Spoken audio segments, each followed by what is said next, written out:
这个，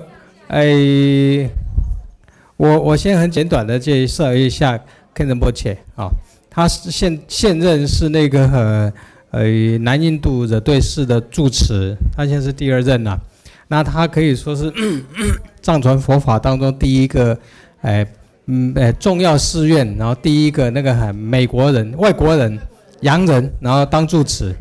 好，那虽然那个时候呢，他那个投票就是说，因为他们那个印度的这个寺庙是这样，他们是票选的，就是那个住持是选举的，然后选上了以后呢，就是再给那个达赖喇嘛尊者最后圈选，他圈出3个最高票的，然后给达赖喇嘛尊者这个圈选。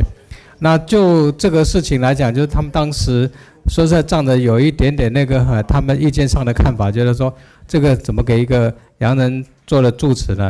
但是尊者呢，在这上面他是积极认同给肯仁波切，因为那个他就说他是一个非常好的这个学佛的人，然后他对于那个老师就是宗仁波切的那种追随跟那个敬重，这是在这个是一个很好的这种医师的这个典范，这样。那个尊者也很期望，就是说肯仁波切能够做一个藏跟西方的这个桥梁，啊，因为在这个上面能够说，因为他是西方人嘛，所以他能够连接到这个现代社会这样子。好，那其实呢，这个肯仁波切他当时是在年轻的时候，他出生于名门世家了，他其实。那个他的祖母是那个纽约时尚杂志 Vogue 的总编，那个是非常有名的。他祖母是一个纽约非常的这个名人这样。那所以呢，他其实受的那个教育啊等等各方面都是非常的这个绅士的。那他又是外交使，他父亲是外交官，所以他曾经呢在欧洲跑过，他在那个摩洛哥啊等等啊，所以他也会6国的那个欧洲的这个语言这样。好，那所以呢，在这种背景里面，然后他遇到了跟着人宗仁波切，然后学佛以后，他居然这个跑去到非常那个时代还是非常落后，跟那个物质很困顿的那个南印度学习佛法，在这件事情是非常的这个不容易的事。啊，那到现在30几年了，就是说他受到的那一边呢，确实是很多人的这种赞叹跟认同啦。这样，那其实肯仁波切他的那个佛法的素养啊，追随仁波切这么多年，宗仁波切其实是非常好。你有看过？我每一年在那个香港的那个观修营当中啊，就是说他真的是把那个宗仁波切的那个法做非常好的这个诠释，这样。所以我们这次就特别就很希望说就是他不只是当一个那个摄影师的背景啊，然后能够跨到说真正的把他佛法这个部分能够掏出来，所以这次就特别在那个台中跟高雄就办了，我们就2场就连着下来的。但是呢，我们在台中的这个情况发现到说，他对于老师的那个敬重啊是非常崇高，然后把自己看得非常低，所以要叫他就是在老师的这个后面，然后在他自己陈述佛法了。我们在台中好像有一点点失败的样子，这样有点失败是他不要去讲述佛法的这一块，所以今天晚上会怎么呈现呢？我就不知道。那总之我在台中的情况是这样，当这个肯仁波切他开始讲的那个摄影的时候，他把这个摄影的历史啊，然后一直讲，然后讲那个他喜欢的这个影片的那个摄影啊等等，一开始讲的时候我心里面有点失望，我觉得说哇，那怎么不讲佛法了？不过后来等到他讲到完的时候，我非常赞叹，因为事实上的这个佛法跟世间法的距离，并不在于说他用道理讲了多少佛法的道理，而就是他的整个生命所流露出来的这样的一种人格特质，然后把这个佛法的这个动机，然后应用在他的这个摄影上，所以就变成最好最圆满的这个佛法了。好，所以后来我在台中的那一场，我事后听完是非常赞叹，就是他没有讲半句佛法的这个名词跟这个内容，但是他已经把佛法最好的这个内涵陈述了。所以我事后跟那个肯仁波切报告，就是说这个你今天晚上把空性阐述的非常好，这样啊。那我不晓得今天晚上肯仁波切他会怎么来阐述今天晚上的这场聚会啊。那总之他讲完的时候一样会留半个小时左右让大家发问问题。那你们可以尽量的这个考他佛法，或者说佛法跟他的以前的这个摄影的这个连结，然后看看他有什么回答跟反应这样哦。好 ，OK 了吗？可以是吗？可以吗？哦。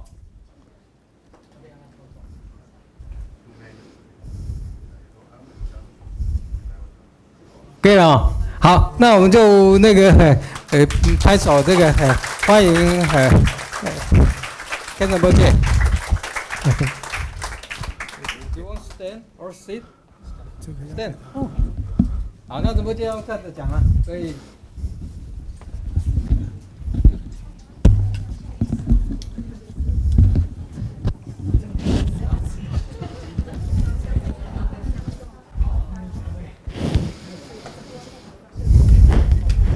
Here.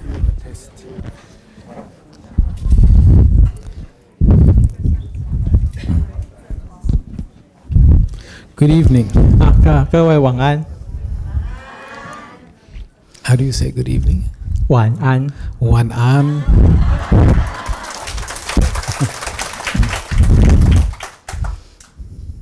I'm very happy to come back to 高雄。我很高兴能够回到高雄。Thank you very much for inviting me to talk. 感谢各位邀请我来这边给这个演讲。This afternoon we received a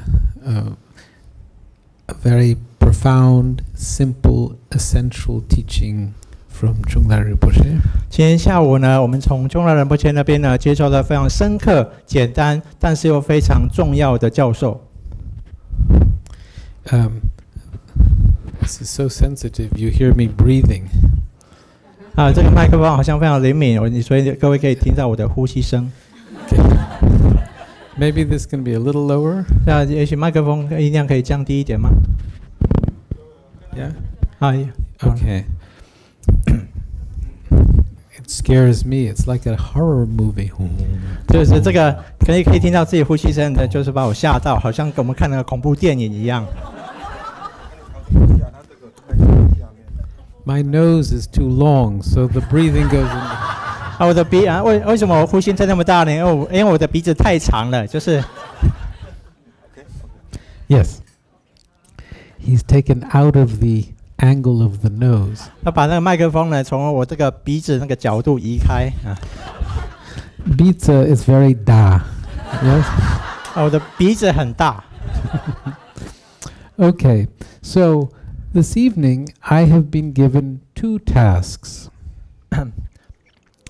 这个今天晚上呢，我就是说我受到了我有2个任务。I was asked to talk about photography. 那我被要求说要谈论摄影。And Mr. Lee asked me if I would talk about what Rinpoche had said today. 那同时呢，这个李学长呢又要求我说，能不能谈一谈今天仁波切所教授的东西呢 ？So that is a very interesting challenge for me. 这个呢对我来说呢是一个非常有趣的挑战。I'm not saying that it's a difficult challenge in terms of the job of creating such a lecture, but what Mr. Lee is really doing is asking me to put what Rinpoche said today into my photography. 我这样说呢，并不是说就是说这个对我来说是一个很困难的挑战，也就是说我要把这2样东西结合在一起我们那个李学长所要求我的做的事情呢，是要求我把仁波切所教授内容融入到我今天的演讲当中。And that's something that we all have to do with whatever job we do. 但是这样做呢，把这2件事融合呢，事实上呢，是我们每一个人都要做的，不论我们是做什么样的工作。Many people say, "Oh, you are a monk. You have time to practice." I'm not a monk. I don't have time to practice. 那很多人会说呢，你是一个出家人，因此呢，你有很多时间可以修行。那我是一个在家人呢，所以呢，我没有时间可以修行。Practice is not like that. 修行呢不是像这样的。Practice is to apply our spiritual knowledge in everything we do. 所谓的修行呢，是将我们这个灵性的修行呢，把它应用在我们无论我们所做的任何事情上面。In that sense, we are all the same. 从这个角度来说呢，我们都是一样的。In that sense, we have to appreciate that the reason that we have the opportunity to practice is that we're human beings. 那从这边呢，我们要了解到呢，就是说我们之所以呢能够有这样的机会来修行呢，就是因为我们都是人类。If we are humans and we have a brain that works, we are able to use that brain to make our practice permeate everything that we do. 那如果我们是人类，而且如果我们的大脑是可以运作的话，然后也就是我们有理智的话，这个时候呢，我们就可以透过我们的理智呢，把我们的修行应用在我们生活中的任意一个层面。The things that Rinpoche taught us about today, the essential spiritual attitude that we have to develop, is something that we can apply to everything we do in the day. 那在仁波切今天下午所教授的内容当中呢，他所强调的重点是我们就是说我们仁波切所教的那个我们修行的内涵呢，是能够应用在我们日常生活当中的。I remember meeting a young lady before I was a monk, and she wanted to be an actress. She had studied acting, but she wasn't getting any acting jobs, and so she was a waitress in a restaurant. 就在我出家以前呢，我曾经认识一个年轻的女孩子，她那个时候的梦想呢是想要当一个演员，但是呢，她并没有得到一个演员的工作那个时候呢，她在餐厅里面当服务员。And she was really frustrated, angry, sad that she had to be a waitress rather than an actress. 他那个时候呢，感到了非常挫折、生气、沮丧，就是他没有办法真的成为一位演员，而是只能在餐厅里面当一个服务员。And I said to her, if you really want to be an actress, act when you're being a waitress. Make that the role that you. 我那时候就告诉他呢，你如果真的想要当一个演员的话，你应该就要随时都要演出即使你当一个服务员，你就要在这个角色当中呢去做一个演员。Be a great waitress. 你要当一个很棒的服务员。And then at the end of the evening, you can judge. You can say, "Oh, today I was really good at my part." 在每一天晚上呢，你那个时候可以反省自己你看你是不是呢，在那天呢做了一个很棒的服务员。So I think the same is true if we are practicing Buddhists. We can take our practice, and our essential practice is to diminish our preoccupation with ourselves and develop some kind of concern for others. And we can apply it throughout our day. 那如果呢，我们认为自己呢是一个佛教的修行者，那这时候修行的这种重点呢，就是要降低我们心中的我执，然后培养对他人的关切。那这一点呢，是可以应用在我们生活中的很多层面的。If we're a waitress, a doctor, a lawyer, a policeman, anything we do, we can do remembering to diminish our sense of self-importance and really do it out of service for others. 无论我们的身份是一个服务员，或者是医生、律师或者警察，无论我们做什么呢，我们都可以试着将我们那个自我的重要性降低，然后试着呢培养对他人的关切。In our practice, as Rinpoche said when he talked a little bit about television, we are working at diminishing our preoccupation with self. We are working at developing our concern for others, and we are working at generating bodhicitta. 那就像仁波切今天在下午的开示当中呢，仁波切也提到了看电视，这就在看电视当中呢，我们可以去降低对于自我的贪爱，然后也可以也可以呢去培养对他人的关切。更重要的是呢，我们要去培养我们的菩提心。Now, bodhicitta, if we really have great concern for others, great compassion for others, when that compassion turns into a determination to become a Buddha, to be able to effectively help others, that's bodhicitta. 那如果呢，我们不断的培养我们对他人的很深刻的关切，不断培养我们心中对他人的悲心，培养这种悲心的强到呢，我为了要能够最有效的帮助他人而发愿成佛，那这个就是所谓的菩提心。At our level, I'll say at my level, we are still desperate. We're trying to develop compassion. We're trying to develop a feeling of responsibility for others. 就是在我们目前的程度，特别是在我们目前的程度，我们所做的努力呢，是不断的去培养对他人的悲心，特别是呢不断就是我有点忘记了，对不起I forgot the last part. We're trying to develop a feeling of responsibility towards others. 就是我们除了培养悲心以外呢，我们也要同时呢，就是培养对他人的这种责任心。Because bodhicitta is a very, very high aspiration. It's not simply compassion. It's not simply love. It's not simply responsibility towards others. It's the determination to become a Buddha to carry out that work for others. 那菩提心呢，是一种非常非常高的一种愿心。那菩提心呢，我们要了解到，菩提心呢，它不仅仅是悲心，不仅仅是慈心，也不仅仅是对他人的责任心，而是我们为了要利益一切的众生呢，而发愿成佛。At our level, we have to develop the causes for bodhicitta.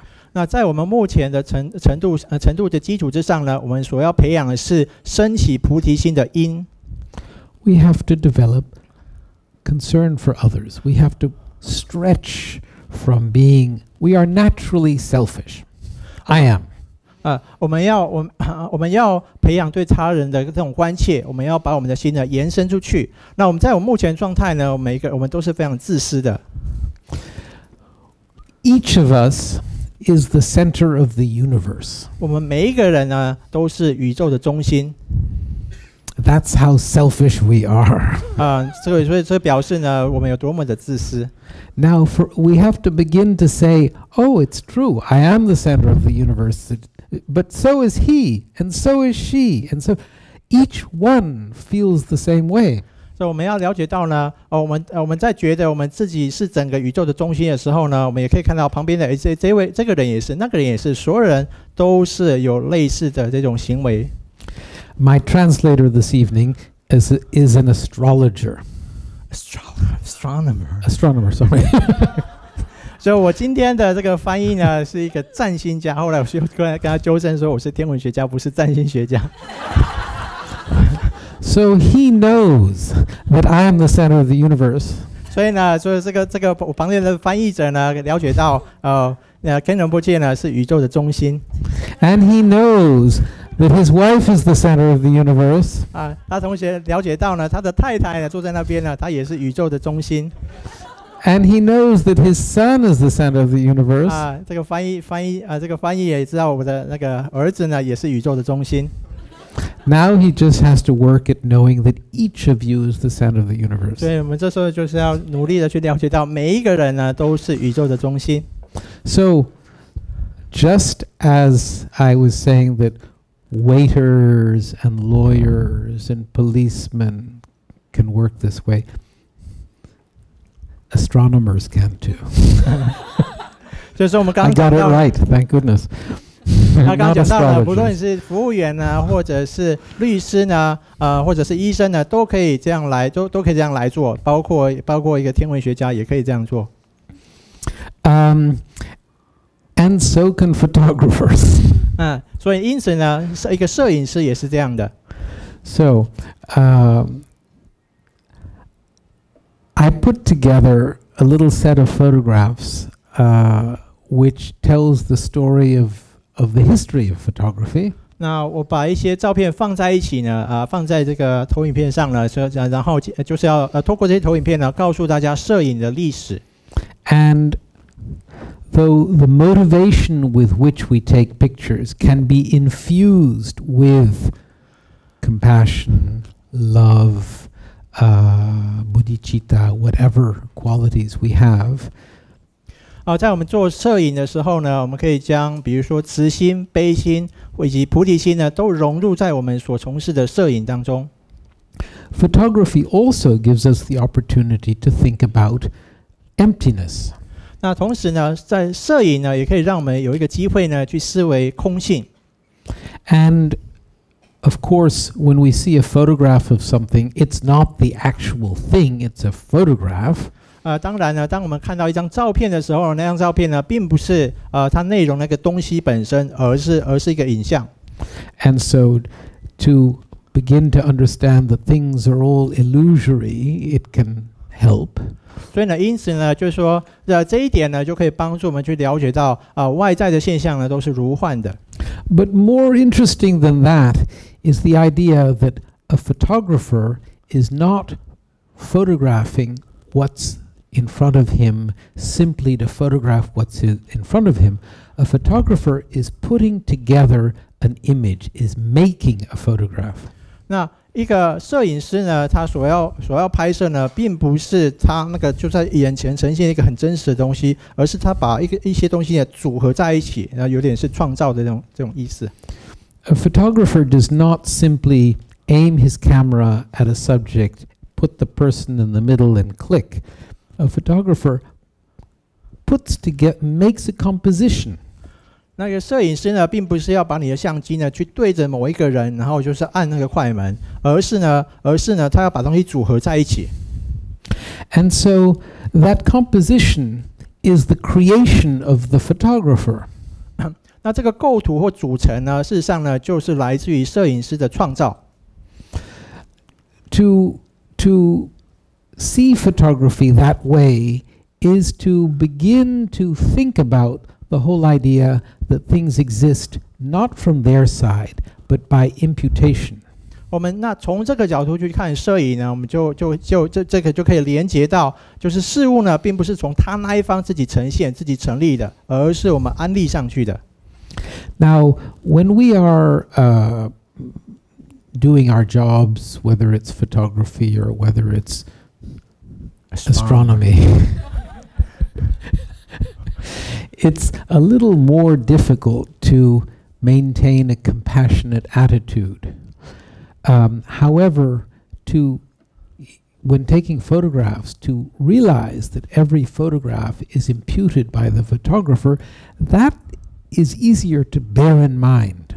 就是说，我们从事很多工作，包括这个研究天文学呢，就做这样的工作，也许并不容易帮助我们去培养悲心。但是呢，当做我们摄影的时候呢，就是透过我们刚才所说的，是比较容易呢，让我们就是把刚才所说的内容意识在我们心里面。So, since beginningless times, or since the beginning of history, human beings have tried to record what exists. The caves of Lascaux, you know, in France, there are the cave drawings by the cave people. 就是从无始以来，或者我们可以说，自从人类有历史以来，人们呢就试图呢把东西记录下来。比如说在那个法国一个洞穴里，古代的洞穴里面，就古代人呢透过画图的方式，把当时的东西记录下来。At some point, about 500 years ago, it was discovered that if you had a black room, a dark room, and there was a little hole in it, you would find projected on the other wall from the hole whatever the hole was aiming at outside the room, and the projection would be upside down and backwards. 那自从500年前开始呢，就像这张照片所看到的，人们当时发现呢，如果你有一个暗室，就是说一个很暗的房间的时候呢，这时候这个房间旁边有一个洞，那这个时候呢，就是呈现在洞外面的东西呢，当时人们就发现这个外面东西的影像呢，可以投影在这个暗室的背后，而且投影过来以后呢，它这个影像是上下颠倒的。Can this row of lights be put out, or is that difficult? If we put 前面的灯，最前面这一排灯是不是可以关掉呢？I'm giving the technicians a challenge. Okay, well, I'll keep on going.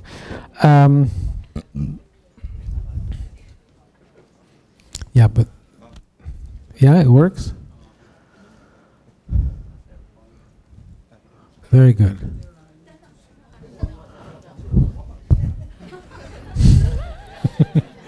So, next one.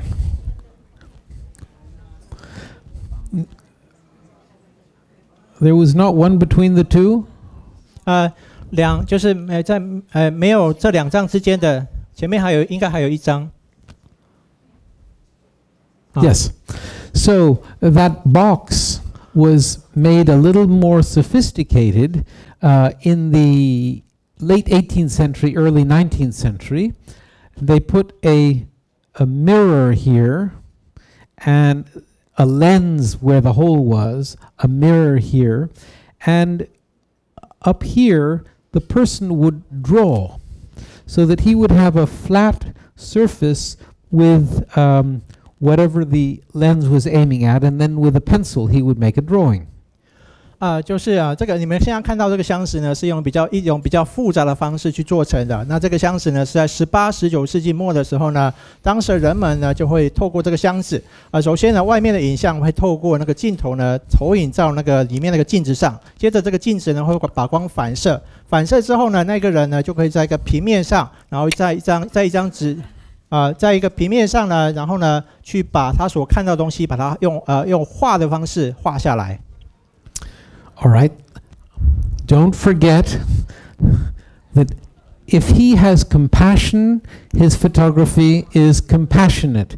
If he doesn't have compassion, his photography is not compassionate. 这边呢，我们要记得呢，这个在画的这个人呢，如果他内心有慈悲心的话，那他所做出来的摄影呢，里面也是悲心的。但是如果他内心没有悲心的话，他的摄影里面呢，也不会有这种悲心的内涵。Got it? 大家了解到吗 Mr. Lee? I'm talking about no. His attitude determines the spiritual quality of what he's doing. 我这边要强调的是这个人的内心的这个态度呢，会决定了他所做出来的东西里面那种精神的内涵。灵性的内涵。So the task, actually go back, can you go back to the other one? So the difficult task, as I told you, he had to draw. Now, what they were trying to do was develop a substance that could absorb the light and not absorb the darkness, so that the image here could be preserved without the need for the hand to get involved. 这边其实很困难的一个部分呢，是要绘画这个部分。所以在当时呢，人们呢就试图呢用一个物质那涂在上面，这个物质呢可以吸收光线，但是呢它却不会吸收，就是按那个暗室里面那个暗的部分，这个让那个影像呢可以呈现在上面。And in the early 19th century, no, 20th century, 1829, a Frenchman found a substance that's sort of like tar, bitumen, I think it's called, and it had the ability to absorb light and hold it and not absorb the dark areas. 那1729年的时候呢，当时有一个法国人呢，他发现一种特殊的物质，这个特殊的物质呢，就是我们沥青拿来涂柏油的那种沥青。他发现了这种物质呢，可以吸收光线，而不会去吸收暗室里面那个暗、黑暗的部分。And this is the first photograph ever taken. 那这一个呢，是历史上呢第一张照片。So, you photographers, when you photograph, your photograph is usually a 1/100th of a second or a 1/1000th of a second.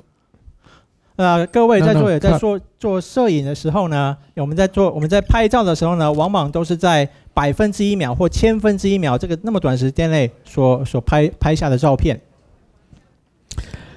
This is an 8-hour photograph. 那这张照片呢，是一张曝光8小时的照片。So this is the first photograph, and then this man who invented photography called Niepce, he became partners with another man interested called Daguerre, and Niepce died, and Daguerre developed what was called the daguerreotype. 那这张照片呢是第一张照片，然后呢创造出照片的这个人呢叫做 Niepce， 然后 Niepce 呢后来呢他认识了另一个人叫做 Daguerre。那在 Niepce 过世以后呢，就由 Daguerre 呢来继续这个工作。Back. Nope. Okay, no, one more. This is Daguerre. And so Daguerre invented Niepce died, and Daguerre developed Niepce's invention, and he developed something that was much more light sensitive and therefore could take faster photographs. 就是达盖尔这个人呢，在这个Niepce 过世了以后呢，继续发展这个摄影的技术。他当时所发明的是，他发现一种物质呢，这种物质呢可以让他用更短的时间就拍下照片。Now, to satisfy Mr. Lee, we have to remember that the spiritual quality of the photograph depends on the person's attitude when he's taking the picture. 好，这边呢，我们再次就是为了满足李学长的需求呢，我在这边再次强调，就是这个人所拍摄出来作品的这个精神内涵呢，是取决于那个人的内心的态度。So I gather Daguerre had a big ego. 那我相信呢，我所收集的是达盖尔这个摄影家呢，有非常大的强烈的自我。So big that he called his invention the daguerreotype. 就是说他的自我强到呢，他把他所发明的东西呢，叫做达盖尔型的这种摄影。Now, this technique was much faster than 8 hours, but it was still pretty slow. He had something holding his head, sort of like I have with this microphone. 他所发明中这个东西呢，可以让这个拍照呢更快一些，但是呢，这个时间上还是非常久的。他那个时候呢，他的头上就戴一个东西，类似呢，我现在戴着这个麦克风。So that they would sit there like this, so that the photograph could be taken. 所以呢，他当时呢就把这个刚才那个姿势，他们就像就是以那个姿势这样摆着，然后呢让这个拍照呢可以继续。Okay, next. But these didn't move, so he could take his picture. 所以呢，这些现在照片里面东西呢并不会移动，所以呢，它可以比较容易的拍照。So this is an interesting photograph, also by Daguerre, and as you can see, the street is totally empty. 这个照片呢非常有趣，这个照片呢也是达盖尔所拍摄的。那这个时候你可以看到呢，这个街上呢空荡荡的，没有任何一个人。Because it was a long exposure, all the people who were in the street walking along in the horse-drawn carriages moved, and so you don't see them, but they were there. 所以呢，当他拍照的时候呢，由于这个曝光时间非常久的缘故，那这个时候呢，即使人上呢就是有车水马龙，有很多人在行走，也有很多马车在那边奔驰，那这个时候呢，它这些在流动的这些事物呢，都不会停留在这个照片上。But you do see this man here, and he's having his shoes shined. 但是呢，这个时候你可以看到刚才所指的，街上有一个人，他那个时候呢，正在想要试图的擦亮他的鞋子。And because of that, he wasn't moving. 所以就是因为他在擦鞋子，所以他没有在移动。Okay, next. Here's a close-up, but it's not a very good one. Okay, next.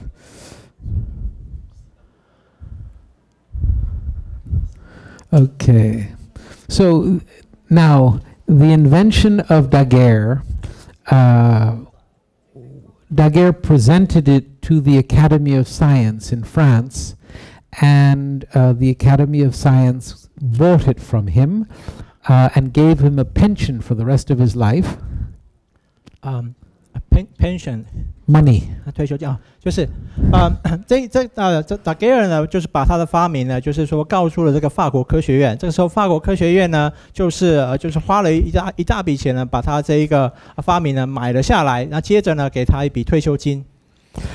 When this new technology was presented at the Academy of Science, it was declared that from today, painting is dead.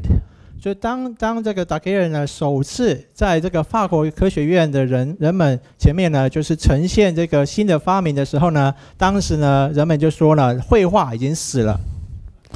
Actually, painting didn't die, but it definitely changed. 但是呢，这个绘画呢，事实上呢，并没有死掉，但是呢，它确实改变了。This is Delacroix, the French painter. 那这照片这个人呢，是一个法国的画家，叫 Delacroix. Photographed by Nadar, who was the great portrait photographer in Paris at the time, at the end of the 19th century. Nadar. 这个照片呢，是由法国的一个摄影师呢，叫做 Nadar 这个人啊，他是当时法国最著名的人物肖像的摄影师。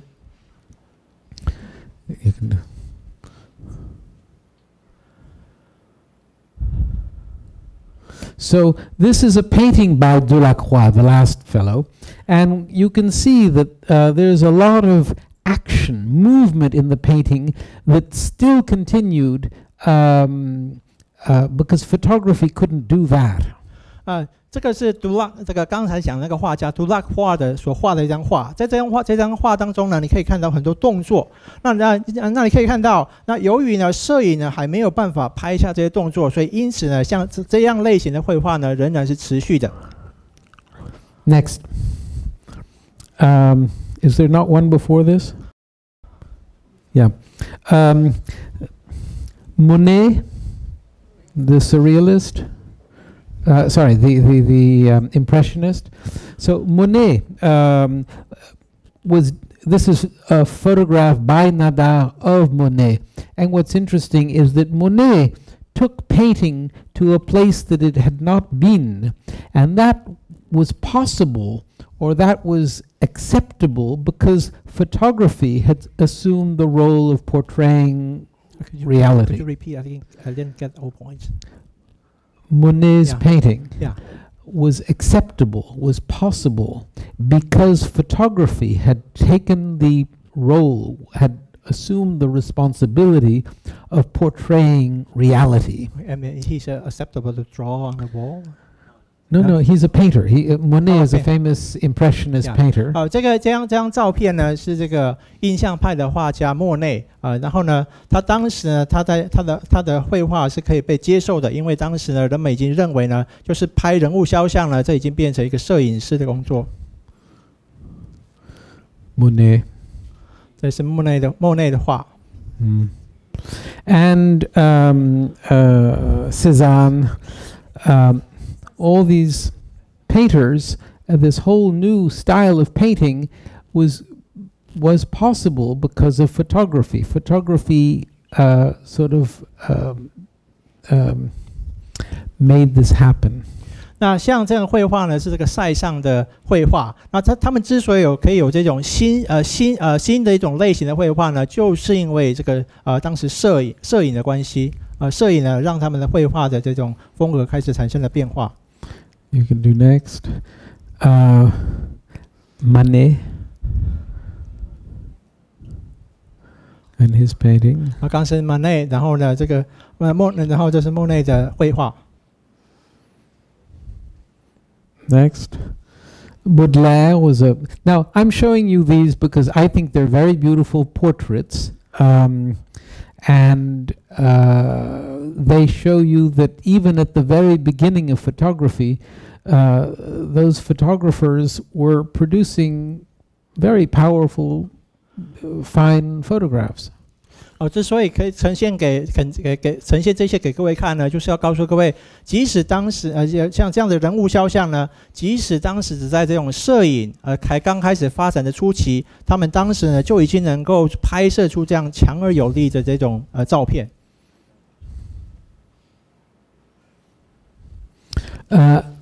Alexandre Dumas, the writer. Alexandre Dumas. Dumas 嘛 Yeah. 80 days around the world, is that right? 80. 环游世界。80环游世界80天的作者。Dumas. This was the photographer's wife. Now, what's interesting is that the photographer said, "I take better photographs of the people whom I'm close to." 他说这是摄影师的太太这个摄影师呢说呢，他就是跟他比较近的人呢，他可以拍出更好的照片。And there's a lot of emotion. There's something very interesting, the look that she's giving. 这个照片里面呢有很多的这种情感情绪在里面呢，然后透过这个照片很有趣的，然后就透过这个照片呈现出来。But it seems that when what was he called? Nadar, when he made the statement, "I take better pictures of the people I'm closer to," he really loved taking photographs of himself. 就是当这个我的 name 这个 Nadar. 当纳达尔说呢，就是跟他比较亲近的人呢，他可以拍出好的照片。当他这么说的时候呢，事实上呢，他在做的事情，他非常喜欢拍自己。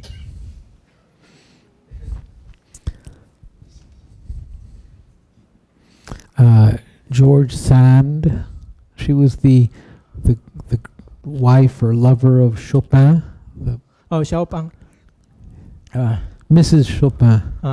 肖邦的太太吗？情人这个是肖邦的情人。Beautiful photograph. Hung how? 这是非常漂亮的照片。Okay. I think this is Rossini. 我相信这是 Rossini 这个人。Yeah. Okay.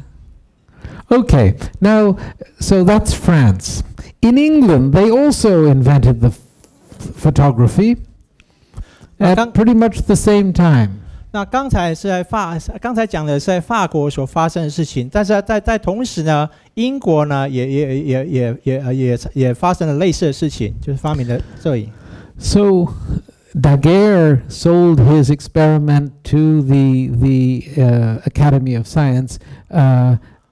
Henry Fox Talbot didn't tell anyone. He just took his pictures.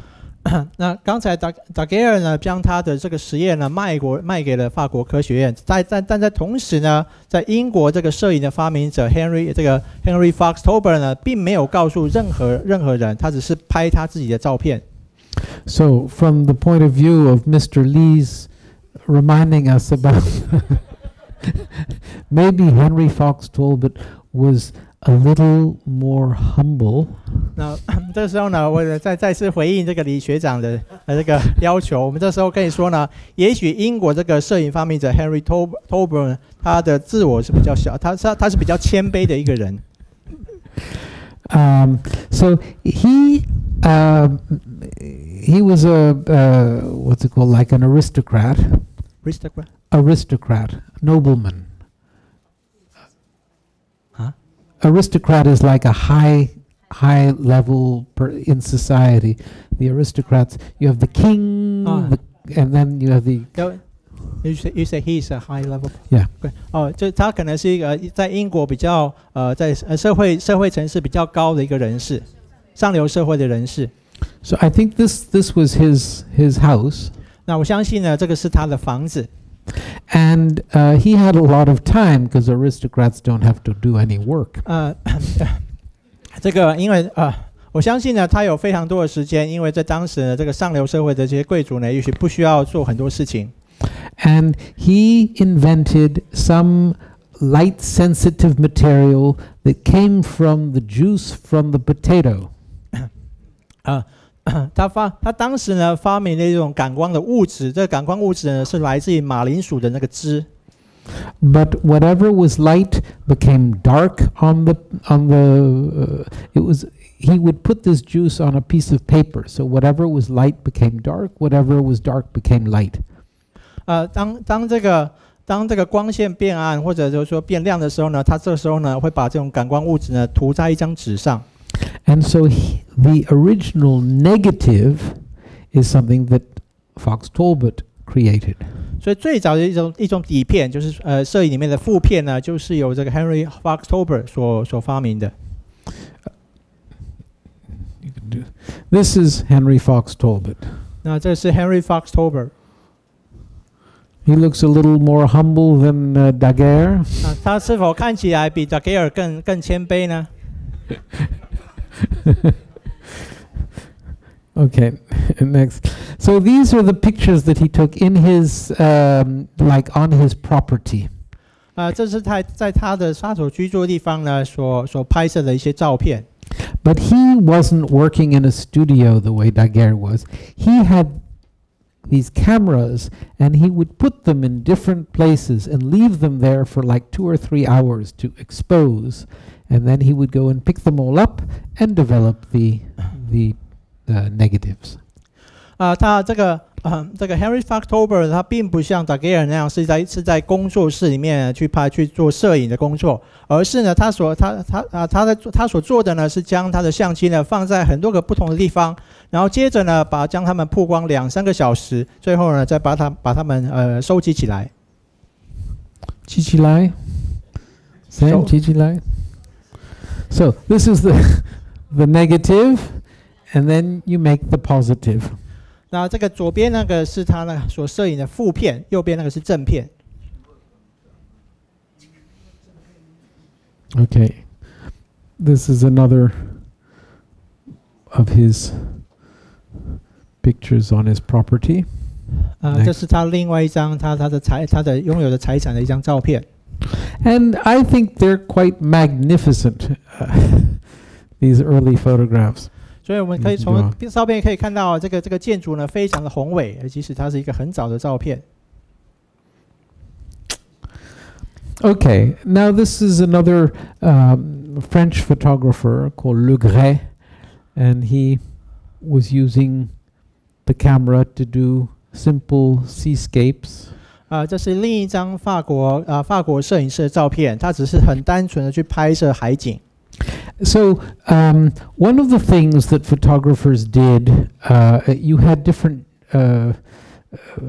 photographers would be sent around the world to photograph, like in Japan or here in Taiwan, I'm sure some came, in China, in India, and they would go around with their big cameras and photograph, and then bring the photographs back to Paris, and they would publish these very fancy big books that were like the original National Geographic. 当时呢，摄影师呢所会做的事情呢，他们会被分派到世界各地，包括了印度、或者台湾或者是中国等等地方。然后接着呢会拍出就是用很大的相机呢去拍这些照片，然后最后这些照片呢都回到巴黎，接着呢他们会发表一个很炫的这个相簿然后这个是最早就也许这个最类似这个国家地理杂志这种最早的一种记录。So photography was beginning to be like the new way of people seeing things that they would not normally be able to see. 那摄影呢，也让这个人们呢，可以就是说，用一种前所未有的方式呢，去看到他们平常没有办法看到的东西。This is again Le Gray. Go on. Now, keep on going. So the other thing that was being done in photography was that they were trying to recreate, do the same thing that painters used to do. The great masters would photograph someone dying, and the photographers felt that it was their job to do the same thing. And so they would have actors play the roles, and they would take separate photographs, this photograph, and then that photograph, and then that, and they would put them together. 那摄影师呢，也会试着去试着去做以前画家所会做的事情就比这个例子来说呢，他们会找一些演员，然后呢这边拍一下，那边拍一下，然后最后呢把它们组合起来。So this was just photography's trying to figure out what its role was as opposed to painting. 那在这个时期呢，这个摄影呢，它在摄影这个东西呢，在思考是它就相对于绘画来说，它的角色到底是什么 ？Here's another. This was totally put together. The other one was by Henry Beach Robinson. This is by Raylander, and this is these two men choosing which. These are the sort of serious people, and this is the more sort of debauched life, and the choice that one has to make in life. So this painting again is put together, this photograph is put together in the style of a classical painting. 这张照片呢，跟上一张照片是非常类似的。这张照片呢，是有很多种不同的部分所组合起来的。So you have all the way to, this is the religious, serious choice that one can make, and this is the decadent. What's decadent? 堕落的，就是这张照片的右边呢就是这边这幅画所呈现的是人生的选择，右边的是比较偏宗教的左边呢是那种比较堕落的人群。So maybe I can use this opportunity, Mr. Lee, to talk about the fact that we have this choice every moment of our lives. 那这边呢，我再次可以回应，就是李学长所说的，就像这张照片所呈现的，我们在每一天的每一个刻呢，都有类似像这样的抉择，就是你要。Okay. So the other thing that photographers began to do, and this was a new role, was to photograph like war. This was an American photographer by the name of Matthew Brady who photographed the Civil War in America, and he was showing people how horrible war is. 那另一个呢，这个摄影师所会做的事情呢，就像这幅照片所呈现的，这幅照片所拍的是美国南北战争的照片他们呢就是这是有一位美国的摄影师所拍的，他就是想要透过这个照片呢，告诉人们战争的可怕。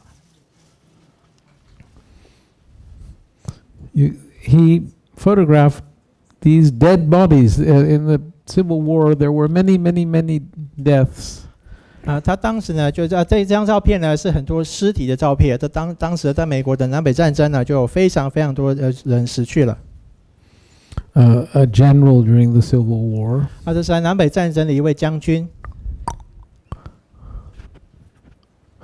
No. So in America, there were photographers who began to photograph the West, and they would. This is a photographer called O'Sullivan, who would go with his camera, and by the time he was photographing, the film was a glass plate, and before he took his picture, he would have to paint the light-sensitive emulsion onto the glass plate. 这张照片呢是有一个美国的摄影师叫 O'Sullivan 所拍摄的。当时的摄影师呢，他们就会开始去拍摄美国西部的这些景象。当时他要拍摄之前呢，他要拿一块很大的这个玻璃板，然后接着呢，在玻璃板上呢涂上一层感光的物质，才能够去拍这些照片。So I was telling you before about from Paris. These publishers would send photographers around the world to the Far East, to South America, to photograph and to make these beautiful big books that people would look at to see what far distant places looked like. 当时呢，我刚才讲到呢，法国巴黎一些出版商呢，就是有送这些摄影师到世界各地，包括南美在内的这世界各地呢，去拍一些照片，然后呢，编辑成一个这种相本，让人们呢可以看到世界各地的这种景象。This photographer was not doing that. This photographer was on his own going to photograph the magnificence of the West. 但是呢 ，O'Sullivan 这个摄影师呢，并不是在做刚才所说的类似的事情，而他所做的事情呢，而是要透过他的相机呢，去拍摄出美国西部的壮丽。And the size of his photographs, to do that, he wanted to be very big. 但这个摄影师呢，想要让他的这个照片呢，非常的大。In order to make a big photograph in those days, you had to have a big negative. The photograph could not be enlarged. It would be the size of the negative. 在他那个年代呢，你如果想要拍出很大的照片的话呢，你必须要一个很大的底片。为什么呢？因为在当时呢，你没有办法呢，把一个照片呢，把它放大。And so the next one you can do. So the challenge that he had was to transport these big pieces of glass.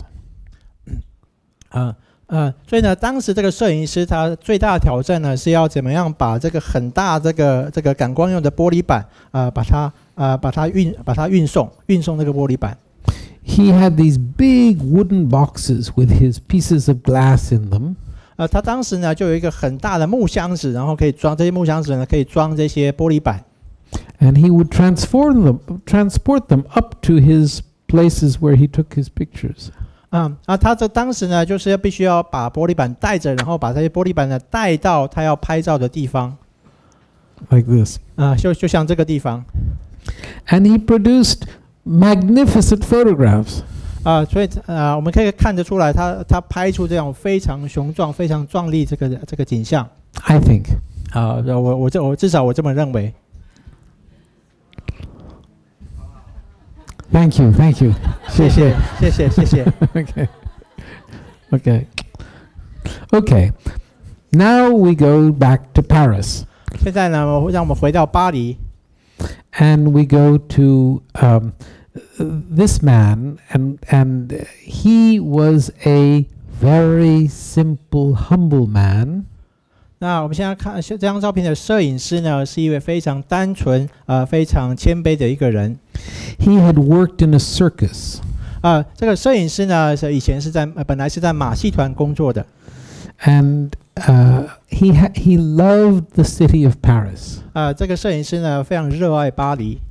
And for some reason, he decided that as the city of Paris was going from being an ancient city with little streets into a modern city, it was important to record the old Paris so that it would be so that people could see what it had been like.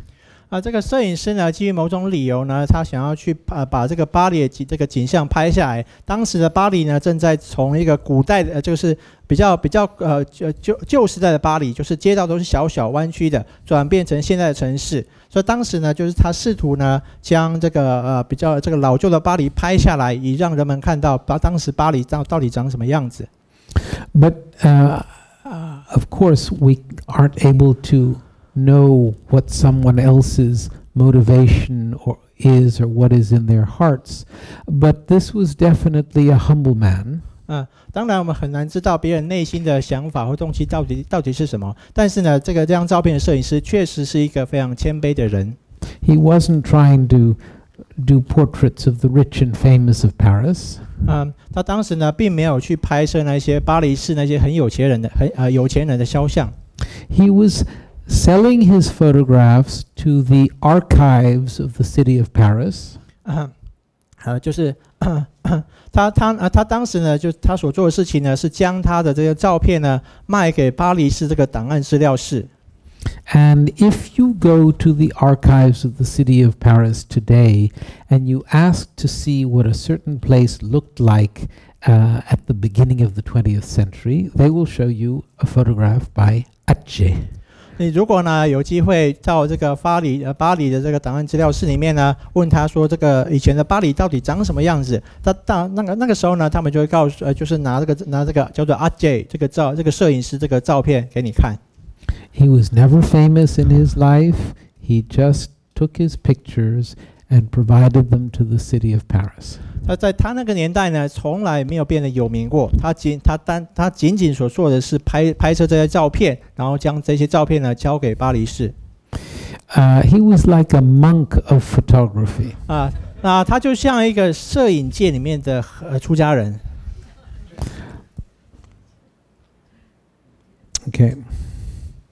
So this is the kind of photograph he took. 这也是另一张这个Atget这个摄影师所照的照片。You can't. I'm afraid that the light is. But there is a big building here that you don't see very well. Can you see from where you're sitting? 这个你们可以看得到这个照片比较后面那个很大的建筑吗 No. Well. Okay, we no. You see he was a fine craftsman. He was careful. His compositions are beautiful. You come down. 他是一个很细心的工匠。他是一个很细心的这个工匠。他的构图呢，非常的仔细。But as I say, he never considered himself to be an artist. 但是呢，我想强调，他这个Atget这个摄影师呢，从来没有认为他自己是一位艺术家。He was simply a craftsman doing his work. 他仅仅是一个工匠，就是老实的做他的工作的一个工匠。Okay. This is him again, and as I've told a few audiences. No, you can leave it full leave it. Yeah. When I was a little 13-year-old boy and became really passionate about photography, I can remember going to the Museum of Modern Art in New York and seeing an exhibition of Atget.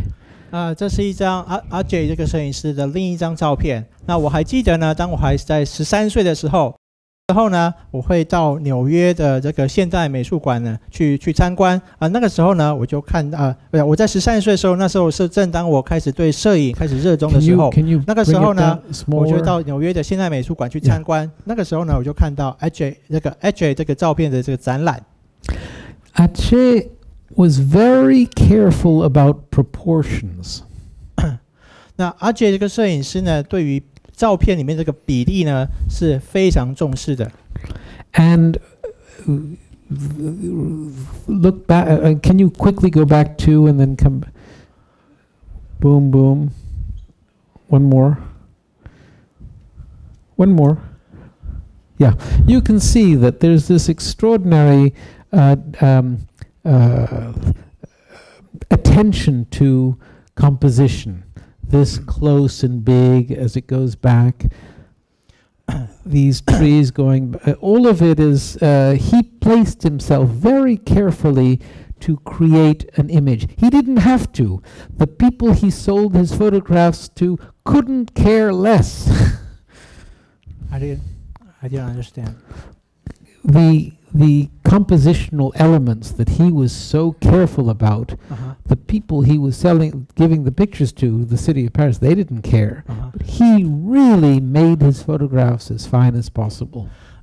就这个摄影师呢，就是说试图呢将他这个照片呢，就是尽可能拍得很细致。就像这张照片所呈现的，他对于这个构图那个比例非常的细心尽管他非常的很注意这些细节呢，但是当他把他的照片卖到这个巴黎市的时候呢，那些巴黎市的人呢根本就不管这些细节还有他的用心。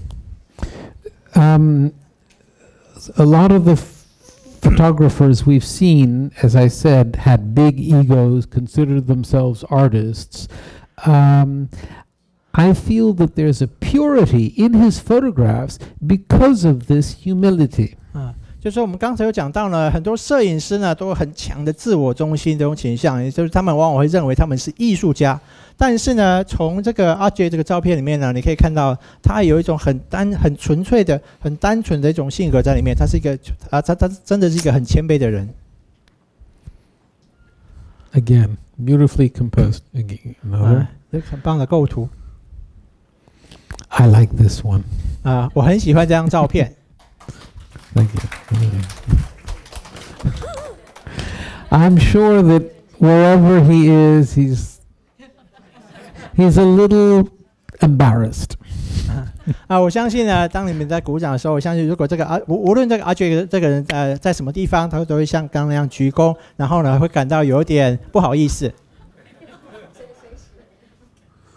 Okay.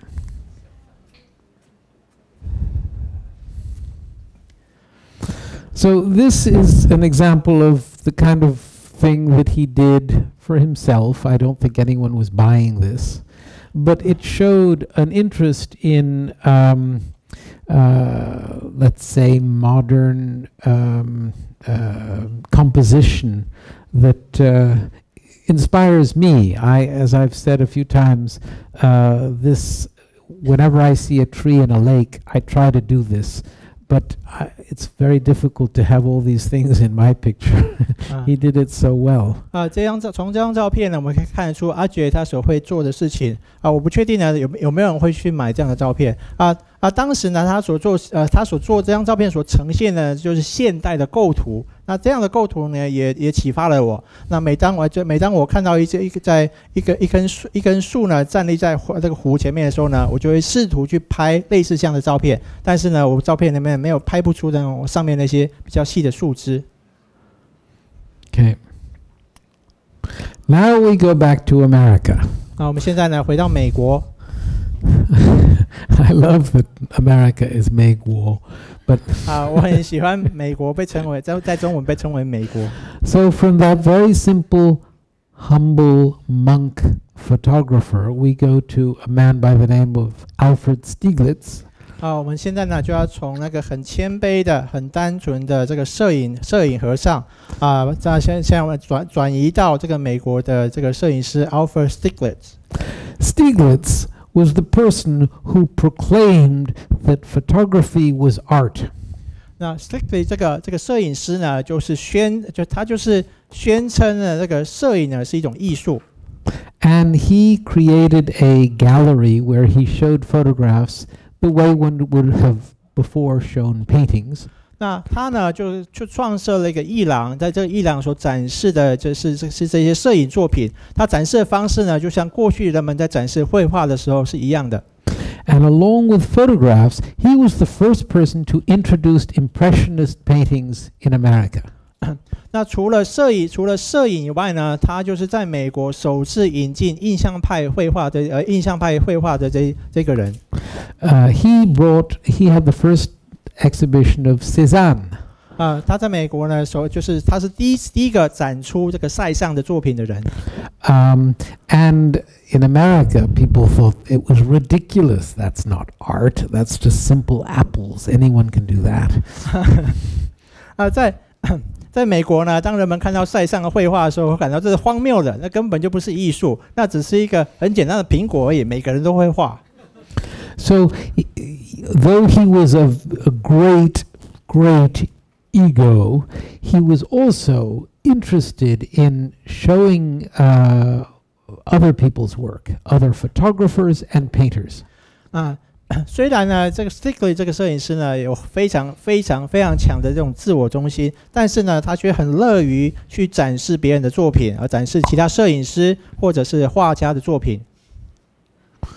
This is an American impressionist painter or modern painter called John Marin, and you look at this portrait, and then you can go to the next.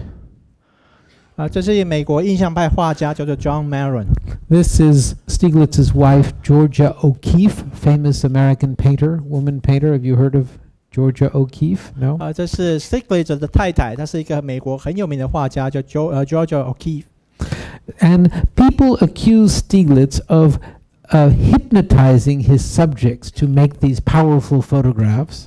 当时呢，人们就控诉 Stiglitz 这个摄影师呢，他就控诉他，当他在拍别人照片的时候，他首先把别人催眠了，唯有他催眠别人以后，才可以拍得出那么强而有力的照片。He said, "That's ridiculous." 然后呢，当 Stiglitz 听到以后呢，他就说这个是很荒唐的。He said, "I'm going to photograph clouds, and I'm going to show you that I can convey my philosophy of life through clouds, and you can't hypnotize clouds." 所以呢，那怎么做呢？我现在就拍云给你看，然后呢，我透过拍云呢，我可以去传递我的人生哲学。那你们都知道，我们不可能去催眠云的。And next, yeah. Next.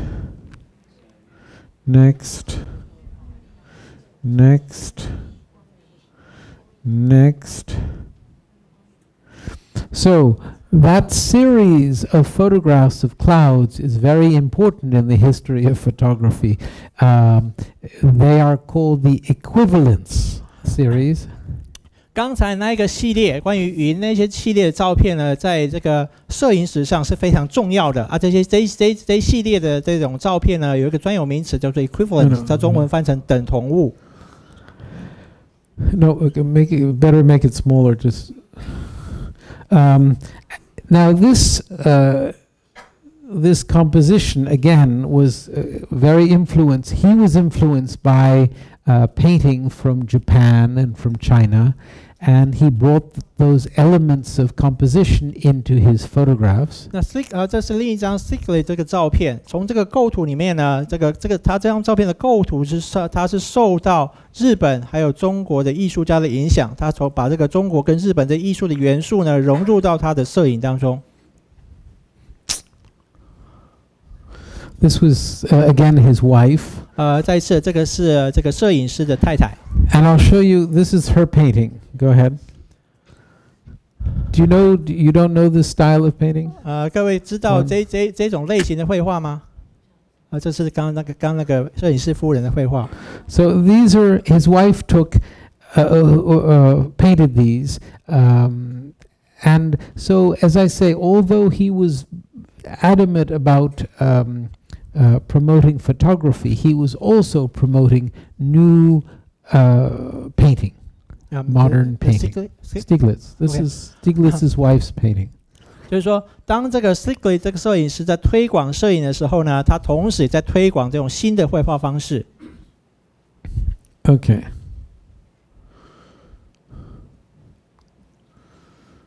Stieglitz. 这也是 Stiglitz 的作品。Okay, now, this is it. Perfect. No, stay there.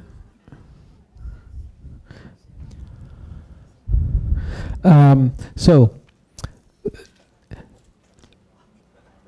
in the West, in America, there's a photographer by the name of Ansel Adams. Have anyone heard of Ansel Adams? 就是有一位美国的摄影师叫 Ansel Adams， 在座有各位听说过这号人物吗？ Mayo. So Ansel Adams is very, very famous. And Ansel Adams comes from that tradition that started with O'Sullivan. Ansel Adams, I saw Ansel Adams. And Ansel Adams he again felt that photography was art.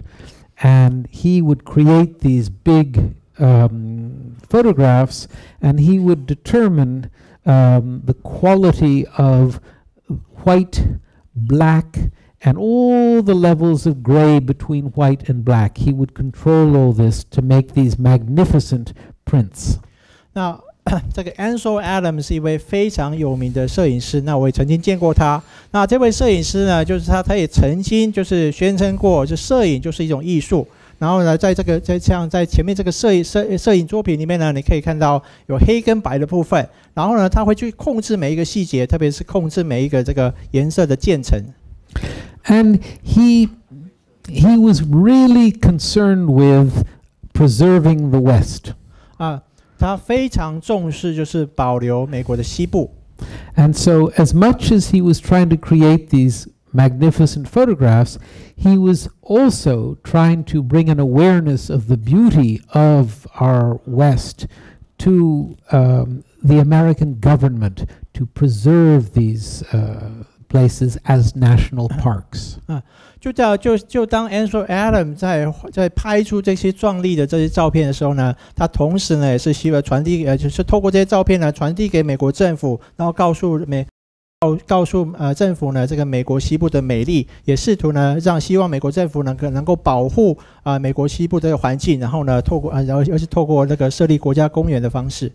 So again, one can say that you can go out and you can photograph the West with a desire to make big, beautiful photographs to make everyone look at you, or else you can use your photographs to somehow preserve something for all humanity.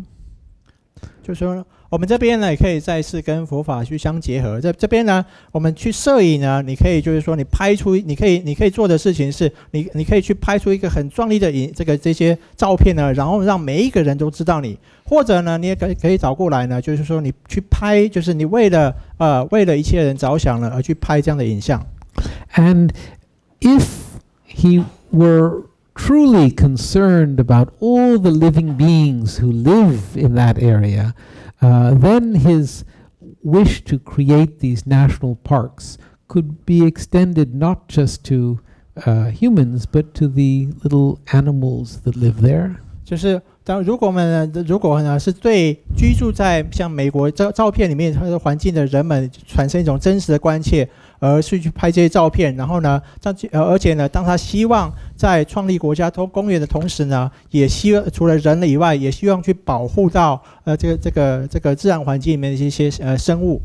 Now, I'm not saying that Ansel Adams was a bodhisattva or had great compassion for all the little mosquitoes and ants that live there. I'm saying that as a photographer, one could extend one's attitude to being concerned about the sentient beings and bring that to one's photographs. 我这边要讲的并不是要跟各位说 Ansel Adams 呢是一位菩萨而是呢就是说当我们可以作为一个摄影师呢，我们可以将我们的关切呢延伸到这些有情众身上。The spiritual attainment of anyone other than oneself, we are totally blind to. Can you say that?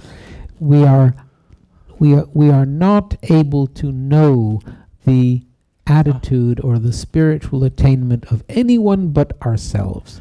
就是说对于任何人来说呢，我们是没有除了我们自己以外，我们是没有办法直接了知别人到底修行到底达到了什么样的成就。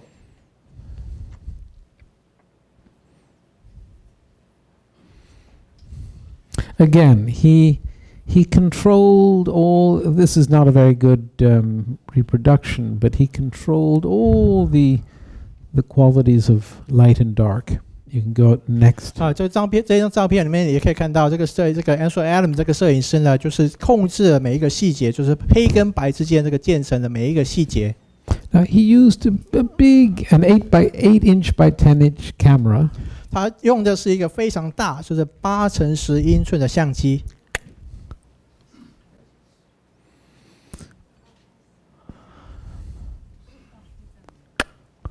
And there he is. 这个就是这个 Ansel Adams 这个摄影师。And he was big. I think he was 6'4". 这个我相信呢，他非常的高，他的身高可能有190公分。So one evening he was driving along in his car, and he watched the sun just about to set, with the light coming over a graveyard. And he jumped on his roof, and he opened his camera, and he put his sheet of film in, and he took the following picture. 他有一天傍晚的时候，就当太阳快要下山的时候，他看到一个一个景象。他当时呢，就马上拎着相机呢，跑上车去拍出现在所看到这张照片。Okay, next. Again, is that the same one? I think it is. Okay. All right. Another photographer who brought another sensitivity to picture taking was he was called Edward Weston, and he was a much simpler, poorer, more humble person. What's the name of the photographer again? Weston. 这是另一个这个美国摄影师 Weston 的照片，然后他是一个比较贫穷比较更简单而且更谦卑的一个人。They knew each other. 然后 Ansel Adams 跟这个 Weston 他们彼此相识。But for example, this photograph, these are peppers. 这张照片呢是青椒的照片。And he photographed them using a funnel. Funnel? 漏斗他是用一个漏斗呢来拍这个照片。You see the funnel? And with just the light coming through the window. 就是将那个光线呢就从这个窗户照射进来。You can do the next.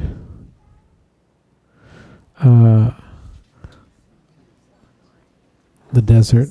This is an artichoke cut in half. 这个是一个青菜的照片，这个青菜是朝鲜蓟，然后呢，这个青菜砍一半，然后来拍这个照片。And next is my favorite photograph. 下一张是我最喜欢的相片。Because I feel that he is conveying his whole, I don't know, philosophy, his whole attitude to life through this photograph of a toilet. 我相信呢，这个摄影师呢，就是想透过这个马桶的照片呢，去传递他人生的哲学。Now, he wasn't there with his iPhone. What? He didn't take this just getting down with his iPhone. 就说这个摄影师呢，并没有像我们一般人一样，就是蹲着，然后用我们的 iPhone 去拍这个照片。He had a big camera on a tripod that had to be set up there, and he would have been here with his black cloth over his head, getting it all perfect. 然后呢，这个摄影师用的是一个在三脚架上面架一个很大的相机，接着会把一个黑色的布盖在头后面，然后呢一直调整，然后让他可以去拍出这样的照片。So maybe as you can all take as a little bit of homework, trying to convey your philosophy of life through a photograph of a toilet.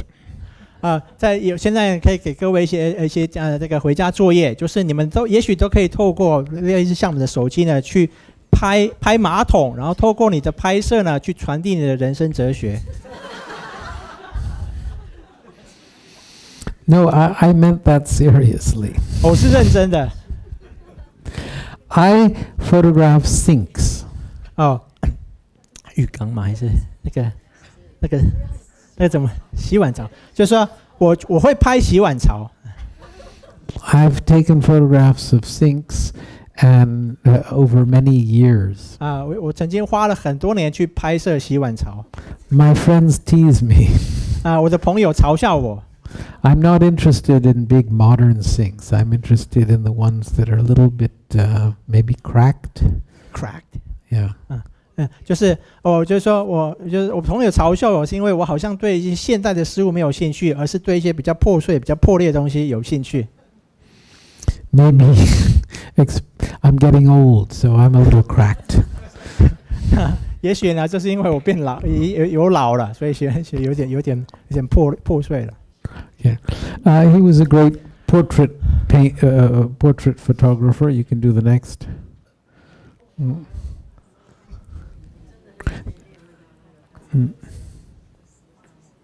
Next. Yeah. So that's Edward Weston. He was someone who lived very simply. He was always out of money. 所以刚才说是这个 Weston 他的拍的照片这个摄影师呢总是缺钱。He also was constantly falling in love. 同时呢，他也是一个很罗曼蒂克人，他是不断的陷入恋爱。So he had his wife, he had his children, and then he had his one mistress, and then another mistress. 所以呢，就是因为他很罗曼蒂克，所以他有他的太太，有小孩，有第一号情妇、第二号情妇等等。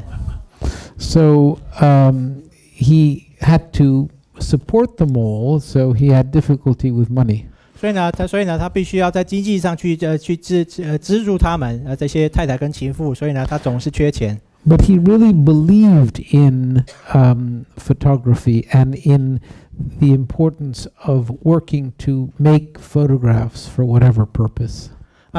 但是呢，他还是仍然非常重视这个摄影。然后呢，就是说不论你是什么目的，他仍然认为摄影呢是非常重要的。Now, we can talk about the artist. The really tricky part about being an artist is that proclaiming oneself an artist is really tickling or massaging the ego. 就是说，我们可以谈谈一个艺术家。当一个人会想要宣称自己是艺术家的时候呢，事实上呢，你是不断在强化自己那个自我中心的这种肌肉。And I think it would, many people consider that artists are sort of spiritual beings. 那我们有时候呢，人们会认为这个艺术家呢是比较具有灵性的人们。I would think that being an artist would be particularly challenging if one were engaged in a spiritual practice. 那反而我是持有相反的意见。我认为呢，这个艺术家呢是比较难来从事这种灵性修行的。Especially Buddhism, where we are trying to recognize that there is no self. 特别是呢，我们在佛法里面呢，我们要去了知道，没有自我的没有我的存在。That's why I so admire that French photographer Ache, who didn't do things to express himself.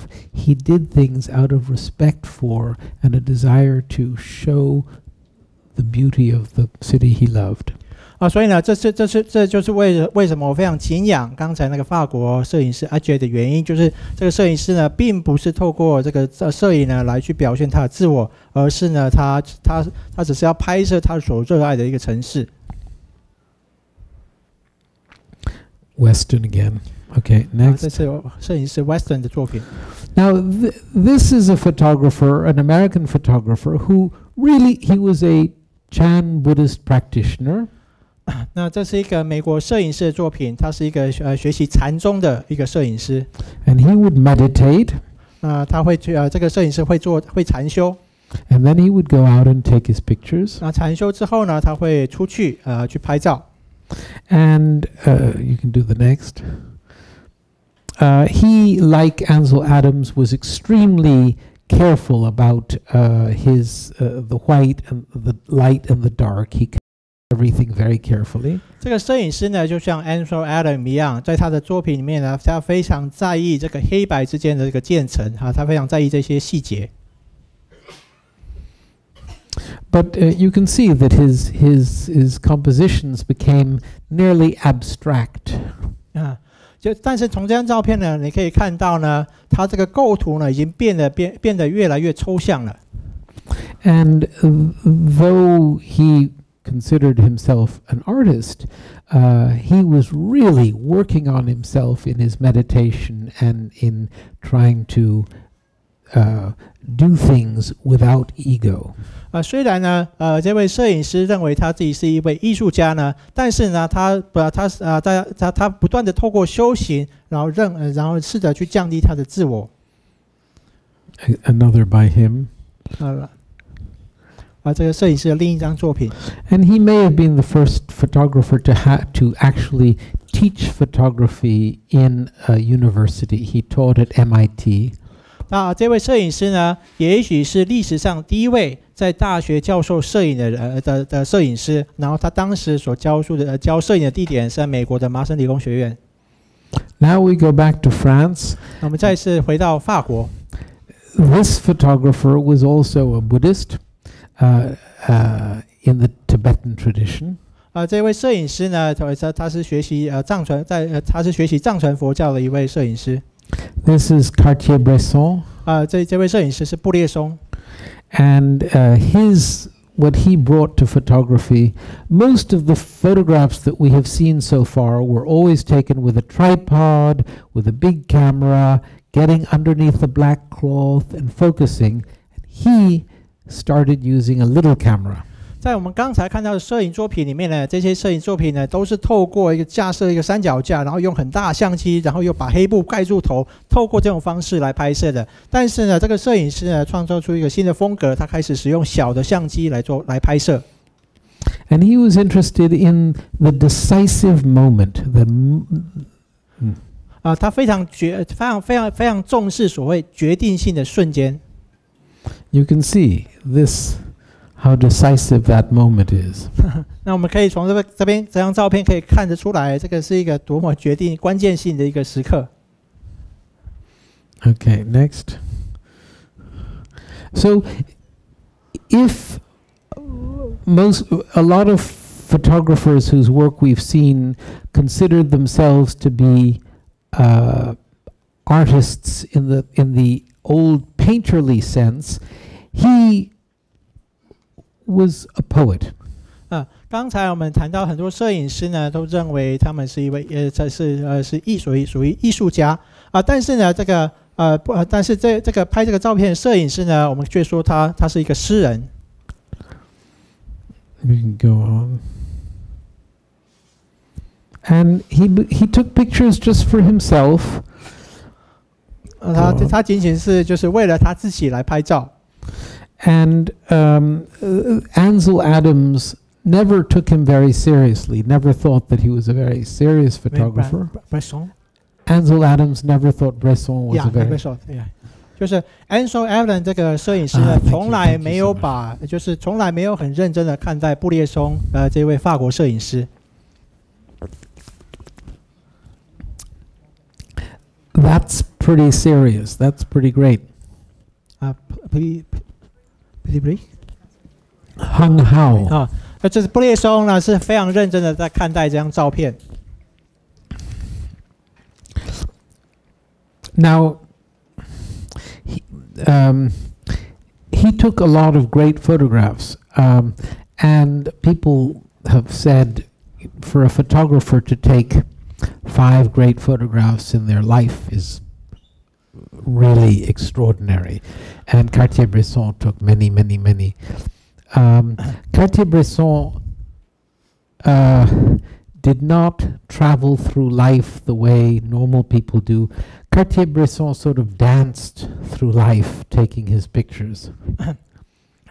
这个布列松呢，在摄影界呢，有人会说呢，如果一个摄影师呢，一生当中可以拍出5幅非常好的作品，那就是非常了不起的。但是布列松这位摄影师呢，却拍出非常非常多幅极佳的作品。然后他的人生的路径呢，并没有跟一般人一样，他并是一种比较不寻常，他有点像是用一种跳舞式的方式在拍照。I leave this in just because he was standing outside the door. He went to see these 2 people. He didn't know them. And they opened the door and he took his picture. 就是布列松呢，有一次呢，就是站在一户人家的门口，他并不认识这户人家，然后呢，当这户人家把门打开的时候呢，他就马上把他们马上拍了下来。So to me, this is such an extraordinary composition. I don't know that you see it so well here, but all these different things that he caught, it's just, again, Hung Hao, bravo. 对我来说呢，这张照片的构图是非常非常好的。从这个照片里面这些栏杆呢，你可以看得出呢，我觉得这个构图是非常是很好的。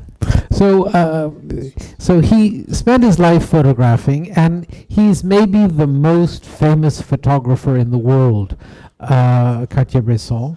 他这个布列松这个摄影师呢，花了一生来摄影啊，也许呢，他是这个世界上最有名的摄影师。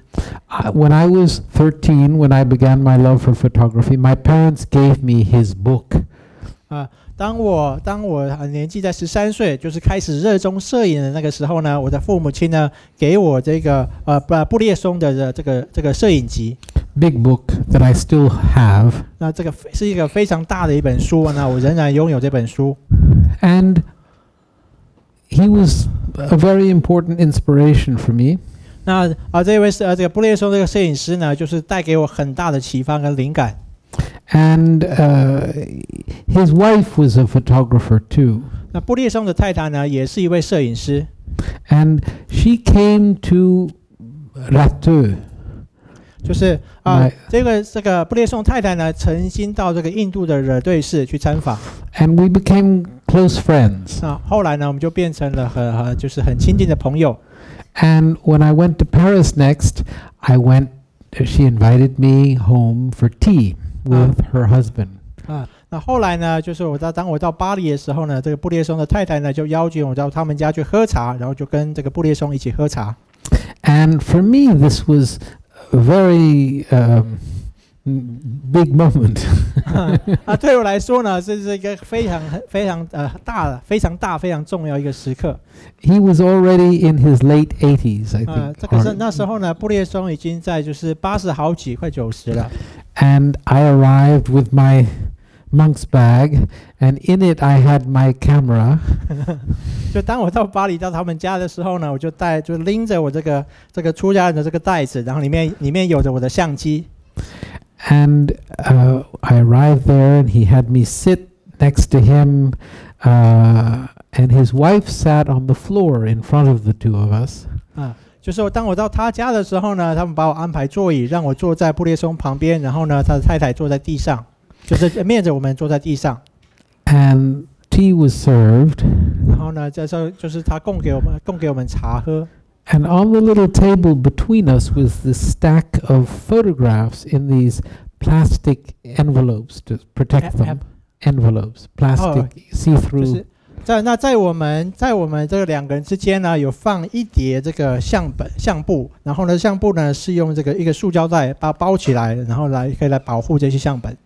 Now, Cartier-Bresson was showing me enormous respect because I was a monk and he was a Buddhist. And 这个布列松呢，他当时呢就是对我表示了非常大的恭敬，因为呢他是一个佛教徒，而我是一个出家人。And I was showing him enormous respect because he was Cartier-Bresson. 但是呢，反过来呢，我也对他呢就是表示很大的这种尊敬，因为呢他是布列松。And he turned to his wife and he looked at these photographs and he said, "What is this?" 这时候呢，他的太太呢就转向布列松，然后问他说：“这些是什么呢？” And she said, "Oh, those are photographs that you have to sign." 那一些呢是你要你签名的照片。And he looked at me and he made this face of ridiculous. 所以他那时候呢，布列松就看着我，然后呢表出一副那个这很荒唐。And I wanted to talk to him about photography, of course, but this was his answer. This meant nothing. 就是我那个时候呢，很想跟他谈论这个摄影，但是呢，他表情却告诉我说，这这些是无意义，那一叠东西是无意义的。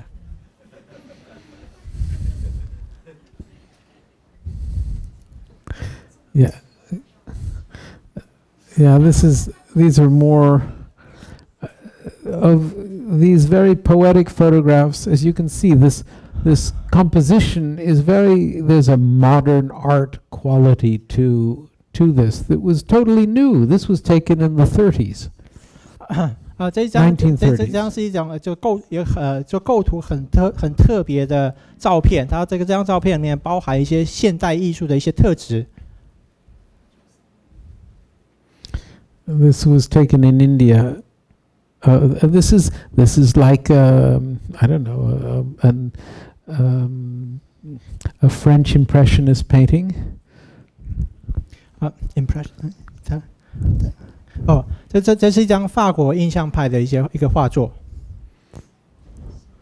很像印象派的一张照片。Renoir. 雷诺瓦。Or this is Kashmir. 这是在克什米尔的画作。This is southern Spain. This is 西班牙南边。So again, taken in the 30s, a totally delicate poem. 这是在30年代所拍摄的照片，然后你可以看到这个是非常细致的，就像诗一样。With no pretension. I mean, there's a simple delicacy about this composition that for the photographer to recognize and take, especially back then, showed there's an expression of the character of the photographer. 就是这张照片呢，你可以看得出来，它非常的细致，完全没有任何做作或造作在里面。从这幅照片里面呢，你就可以看得出来，这个摄影师他的这个人格特质。Okay, so Cartier-Bresson was also a bit of a socialist, and he felt he had a responsibility to society. Recognized as being an artist, he felt that photography could take on a social role. 那个布列松呢，他是一位社会主义者，他认为呢，他应该对这个社会呢有责任，所以呢，他认为呢，摄影呢，可以扮演在社会上呢，可以扮演一个角色。And he had these two friends, Robert Capa and Chim Seymour, and together they formed the first photographic cooperative, the first photographic agency. 这个布列松呢，他有2个朋友，一个叫 Capa， 另一个叫 What's the name of the other one？ Seymour. Capa 跟 Seymour 这2个人，他们当时呢就一起呢组成了在世界上呢第一个摄影通讯社或摄影合作社。Capa, they were both important war photographers. 那他们照片中的2位呢，同时都是非常重要的战地的摄影记者。Capa took the famous photographs of D-Day, the landing of the American troops in Normandy in World War II. 这Capa呢，他最有名的一个作品呢，就是诺曼底大登陆这个作品，这个拍摄影。And he would say, if your pictures aren't good enough, you're not close enough. You're not close. Close enough. You're not. 就是说，他这个Capa曾经说过呢，如果呢你的照片不够好的话呢，这表示你靠得不够近。They were all real believers in changing the world by means of their photographs. They felt they had a social obligation to contribute to changing the world through their photographs.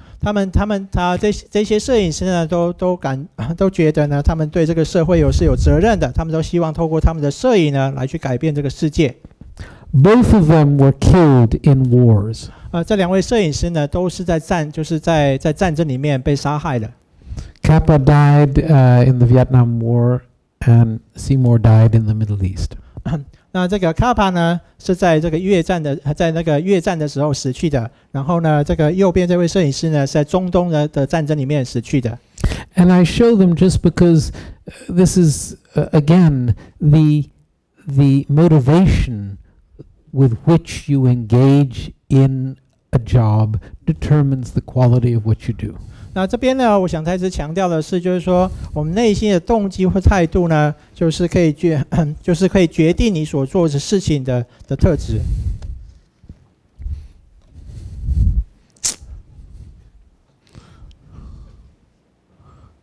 So this is the only one I'm showing you. This is Cartier-Bresson's photojournalistic work. This is in Shanghai when the banks collapsed sometime during the revolution, and Cartier-Bresson took this picture. 这个是另一张这个布列松的这个摄影作品。这个摄影作品呢是发生在上海。这张作品所在拍摄的是在那个中国文化大革命的时候，一家银行倒了，当时的景象。People are trying to get their money out of the bank. They're getting in line to get the money. 所以当时人们在做的事情是很急着想要把他们的钱从银行提出来。Okay. So this is a Hungarian photographer. He was simply a poet. No pretension of being a photojournalist, just a poet. 这是一个匈牙利的摄影师的作品，在这作品里面，他完全要呈现只是像一首诗一样，完全没有任何做作在造作里面。他也不认为自己是一位这种新闻摄影师。Thank you. These are just his photographs. 或者是另一张这个匈牙利摄影师的作品。This was Paris. Yeah, go next one. This was so he was living in Paris, and he was very much part of the art world. And this was the development of oh gosh, what is this modern? Oh, there's a word for this kind of art. I can't remember it. Anyway, as you can see, he's trying to create like the art of the time. 他这位摄影师呢是住在巴黎，然后他跟这个他巴黎的这个艺术圈呢靠得很近然后他试着去拍摄出这种就是很艺术性的作品。Oh, you can see he's being an artist. He's very simple, but there is an artistry about what he's doing. 就是你从这照片你可以看到，就是这样照片非常的简单，但是你可以看到它非常的非常具有艺术的特质。Surrealist. He brought surrealism to his the surrealist movement in art. 超现实主义就是他就是把这个超现实主义带入他的摄影作品里面。Here again. So this is in Paris, and then he moved to New York. Next. 这是在巴黎，后来呢，他搬到了纽约。From his window. 从纽约从他的窗户看出去的景象。I used to see him. This is Washington Square Park, at the end of Fifth Avenue in New York, on 8th Street, and I lived on Fifth Avenue and 10th Street. 这张照片呢是在这个那个纽约的一个华盛顿广场公园，然后这是在第五大道，然后第8街口，然后我是住在第5大道第10街口，所以我以前会看到他。And we went to the same lab. I would go have my films processed and my pictures developed at a lab where he went. 我们两个人呢会一起去同一个实验室，就是在那个实验室里面呢，我们去洗我们的照片。He was a little man, very humble. 他是一个就是个子不高的一个人，非常的谦卑。But he took his pictures seriously. 但是呢，他非常严肃的拍照。And his very poetic pictures of New York, the New Yorkers were not very interested in, and that made him a little angry. 他的摄影作品呢非常具有诗意，但是呢，纽约客呢却对这样的具有诗意的作品呢不太感兴趣，所以呢，因此呢让他非常的不高兴。And this was he at the end of his time in New York. He used a Polaroid camera, and he would simply photograph this funny bottle on his windowsill. What's a Polaroid? Polaroid was a camera where you get your picture right away. leader， 就是在他在纽约居住的这个比较尾声的期间呢，他就会用这种类似拍 lead 的这种相机呢，去拍类似像这种很有趣、很古怪这种瓶子的这种照片。Okay, now we go to Czechoslovakia. 现在呢，让我们到这个斯洛伐克去。This photographer, again, now one of the things that we're sort of peeking into is the personality of these photographers. 那我们再一次呢，我们可以透过这些摄影作品呢，去窥视到这些摄影师他的内心世界。This photographer was a gypsy. He had no home. 这位摄影师呢是一位吉普赛人，他没有家。He was free, not as a monk, but he was totally immersed in the world around him without any feeling of home. 他虽然呢不是一位出家人，但是呢，他是就是沉浸在整个世界里面，他是沉浸在一个没有家的概念的这种世界里。So he was photographing the invasion of the Russian troops in 1968. 他这张照片所拍摄的是当那个俄国军队入侵的时候的照片。Next, again, 在1968年，不是1968年的时候入侵的照片。He introduces a certain rawness in his composition. Raw, uncooked. OK， 他在他的摄影作品里面，他所试图融入的是一些非常原始的元素。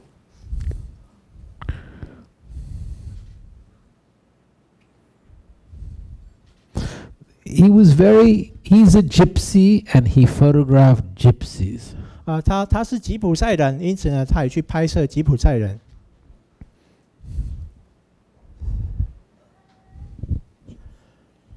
Gypsies at the beach. 这是在海滩上玩的吉普赛人。His dog or a dog in Paris. 这是在巴黎的一只狗。Then you have a Swiss photographer who came to America, and he in the same tradition of raw. 就是接着有一位就是到美国一个瑞士摄影师，然后呢，他也具有一样的特质，就是原始这种特质。So the last one was called Joseph Kudelka. This one is called Robert Frank. And he photographed America. He came from Europe, he photographed America, and he showed Americans a raw quality of America. 这位从瑞士到美国这个摄影师呢，他是试图去拍摄美国，他想要把美国这种原始、这种纯粹的元素把拍摄出来。As you can see, this style of photography revolutionized photographs. This was a whole new modern way of taking pictures. 这位摄影师呢，他的风格呢，彻底的，就是说，在对于当时的摄影呢，造成一个革命，它是完全一种新的风格。Then you have color. 接着呢，你有那个色彩的元素。Up to now, you've not seen any color. 到目前为止呢，我们还没有看到颜色的出现。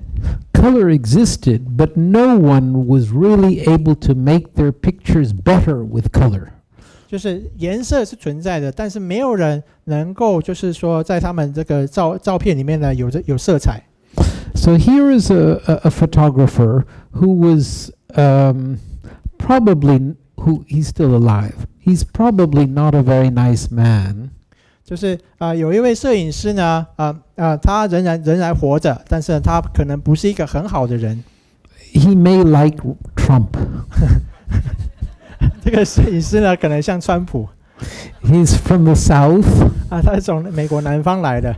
He's probably very racist and what's it called?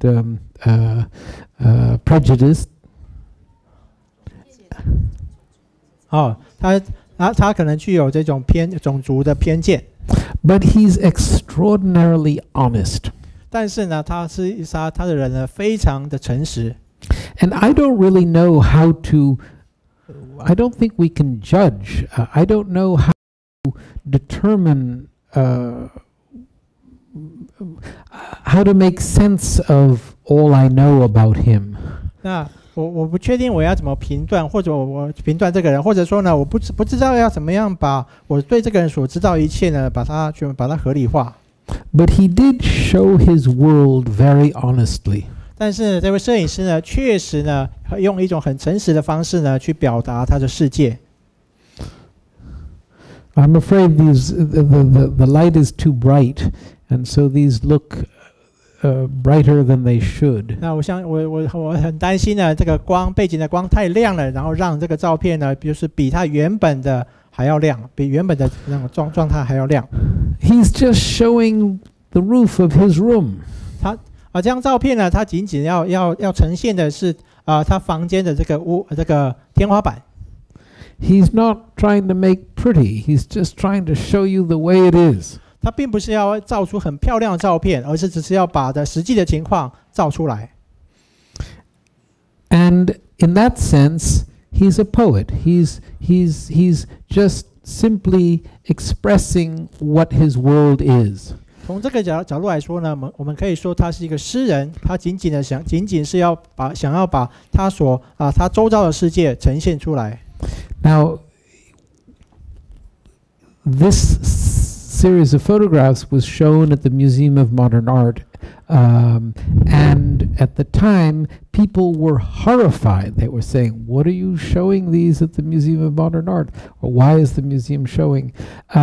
Today, he is regarded as one step in the development of art. What step? One step.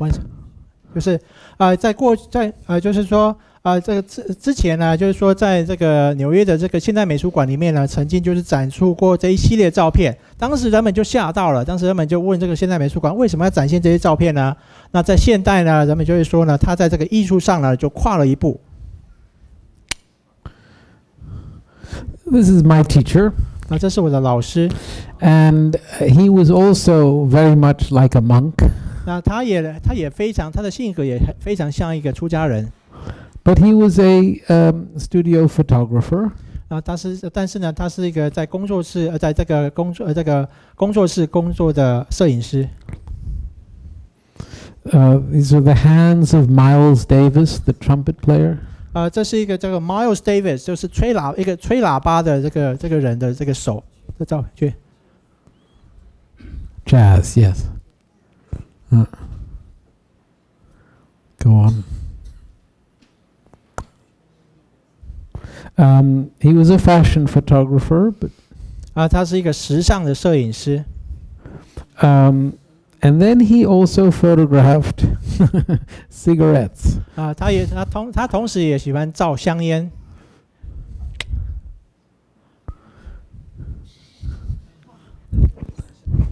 And he did these with an 8x10 camera, big. The negative would be this big. 他是用这个8×10英寸的相机，还有底片呢，去照这样的照片。And there was an exhibition of these at the Museum of Modern Art. 那就是曾经在那个现代美术馆现代美术馆呢，曾经展出过这一系列的照片。And he was interested in showing. He photographed beauty, but he also wanted to show the raw, real stuff of life. 这位摄影师呢，除了想要把美丽的事物拍下来以外，他也想要呈现这种很原始，在我们日常生活中这些原始的事物，原始真实的事物。So I won't tell about this, but go on. So this is his wife. You can see that there's a beautiful element. 这个是这位摄影师的太太。从这个照片里面，你可以看到一些美的元素。His wife. 这是他的太太。His wife. 也是他的太太。And he also, you've skipped one. He also photographed flowers. Every year, he would photograph a certain kind of flower. 1 year roses, 1 year tulips, 1 year orchids. 这位摄影师呢也会试着去拍摄花朵，他每一年都会试着去拍摄花朵比如说某一年呢拍摄玫瑰花，另一年呢拍摄这个 orchid 郁金香。And he was so this is taken with a big camera like this, like Ansel Adams on the roof of his car. 那这个呢，就是用那个很大的这种相机来拍。这个相机就像呢刚才所看的 Ansel Adams 那个非常大的相机所拍摄的。I was there when these were taken. 那我当这个摄影师在拍这个照片的时候呢，我人也在现场。And he took them very carefully. We were 3 assistants who were helping in this process. 他在拍这些照片的时候非常的小心。当时呢，我们有3个助理一起来协助他拍摄这些照片。There was no noise, no talking. 就是在拍摄的时候呢，完全没有任何噪音，也不能讲话。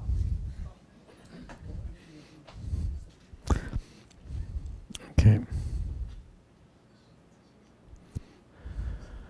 Okay, this is an American photographer called Stephen Shore, who, again, color. He went around with an 8x10 camera photographing in America.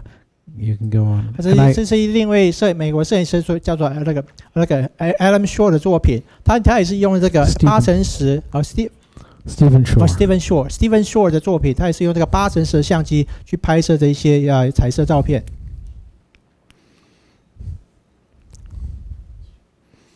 Okay, and next is another photographer, and I show this man had a sense of humor. This man had a sense of life. 就是这个摄影师呢是具有幽默感，而且对于生命呢是有感受的一位摄影师。And he photographed just everywhere. He was in the street. He was the first real street photographer. 他会在就是到处都拍摄，他真的是一位街道的摄影师。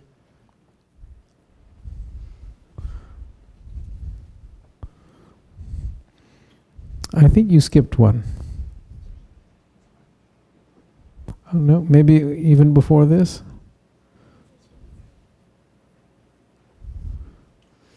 Maybe not. Okay. All right. Yeah, this one you skipped. Okay. That's it. Okay.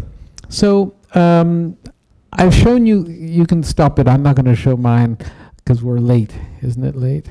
Yeah. So, you can turn on the lights.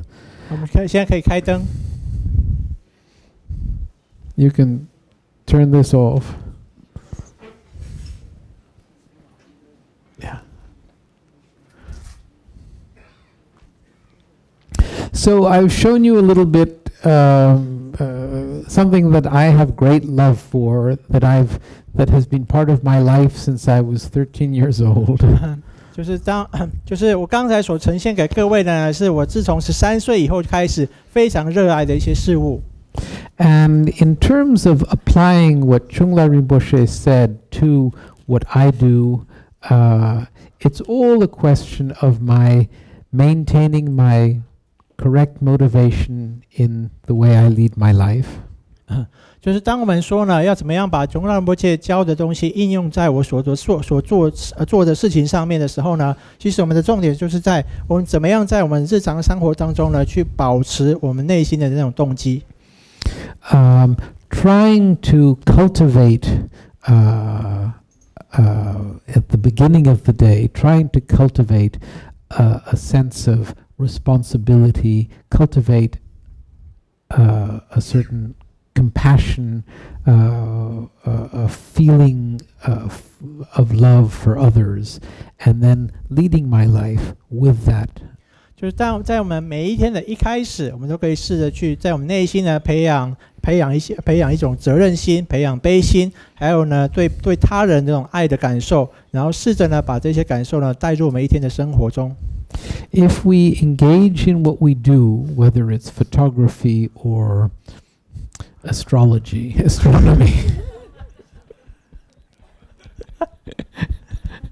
if we do so with a wish to have rebirth in the next life. That's a little bit of spiritual motivation. If we do so with a wish to provide happiness to all sentient beings, that's much, much more.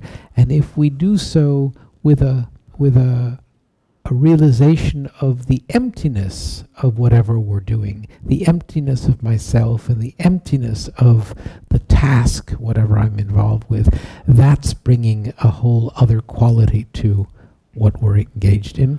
就是当我们在做一件事情的时候呢，如果我们的动机呢是为了一个更好的来生，那个就有一点点那个灵性修行成分在里面。如果我们在做一件事情的时候呢，我们的动机呢是为了想要带给一切有情那种快乐呢，这个层次又更高了一点啊。最后呢，如果我们在我们的动机里面呢，就是带有了，就是说我们自己本身是无自性的，然后呢，我们所做的工作也是无自性的，那这个呢就是一个更高的一种层次。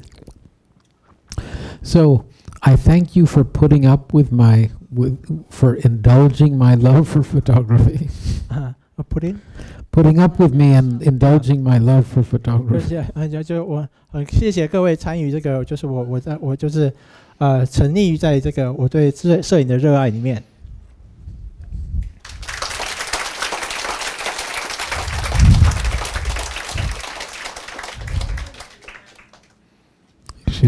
Someone want to ask? Can someone ask questions? Yeah, I don't know how late you want to be, but yes, of course, please. 我在电视上看过看过的作品，今天晚上都没有看到，感觉到很遗憾。看电视上看到在电视上看过。对。然后今天我把很多问题要问，但时间关系，我就问一个问题就好，就是说，看布是如何从摄影的世界走入修行的世界。然后在这两者之间，在摄影上面、心态上有什么不一样？So the question is, how do you walk from the world of photography to the world of religion or Buddhism, and what's your difference what's the difference of your mental attitude when you were in these two kinds of worlds? I think it's important that your mental attitude remain the same whatever you're doing. 这边重要的是，无论你做什么事呢，你内心那种态度呢，都是要一致的，都是要维持一样的。I hope that I don't.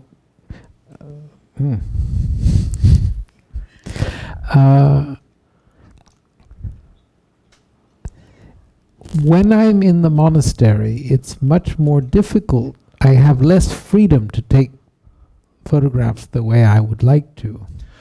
在我人在寺院的时候呢，我有比较少的自由，我很难呢用我希望的方式去做摄影。I have one photographer friend of mine asked me, now that you're the abbot, what kind of pictures are you going to take? 我有一个摄影师朋友就曾经问我说，我现在已经是一个住持了，那你在这个身份之下，你会想去拍摄什么样的照片呢 ？While you're in the monastery， 就是在你人在寺院的时候，你会希望拍什么样的照片呢 ？And I said, well, I would like to create a little studio. 那我说呢，我会想要去弄一个小小的工作室。The back wall of the building where my room is facing north. 那我的这个 building or your room? Yeah. Your building. 这个 the wall of the building is facing. 我这个建筑物的这个墙壁呢是要面向北方。And north facing is the best light. 就是朝北呢，就是它的光线是最好的。So I had the wall plastered smooth and painted white. 就是我就将那个墙呢，把它全部涂白。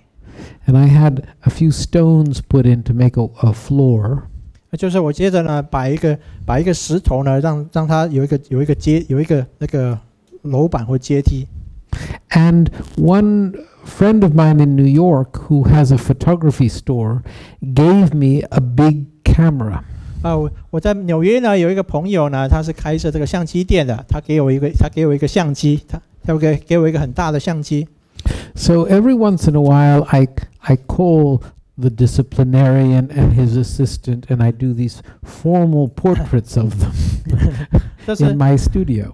就是每隔一阵子呢，我会叫那个寺院的纠察师，叫他们把他们都叫过来，然后就在他的工作室呢来拍摄他们的照片。好。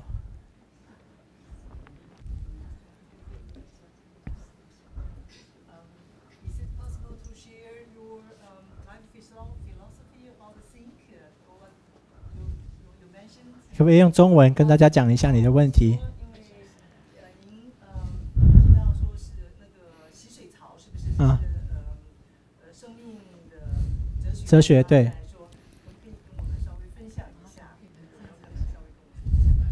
Can you share your philosophy of life through your? Say you mentioned you can take a picture of sink and then that convey your philosophy of life. Can you share your philosophy of life Through pictures? through picture of sink? I believe you can. But yours, yeah, your philosophy of life through picture and sink. I'm trying. 我试着。I think that there's a website where my pictures are, and you can look for the sinks there. 就是我有一个网页呢，里面放着我的照片，然后你可以试着去看我那个洗水槽的照片。I'm trying. I believe in it. Yes. 我试着这么做哈。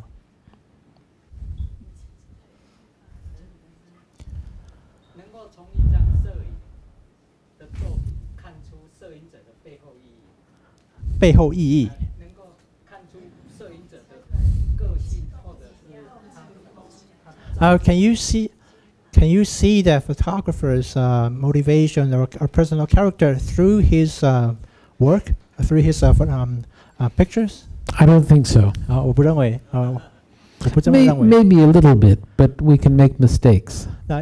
也许是可能的，但是我们可能会弄错。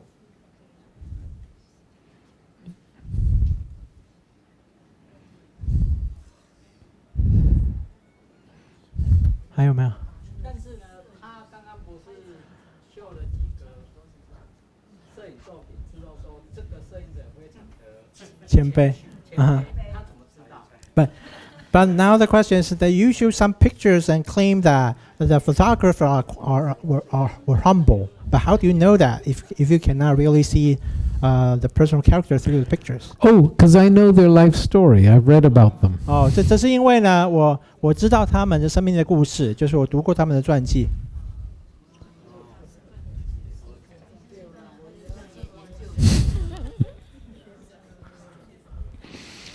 Okay. 好，谢谢各位。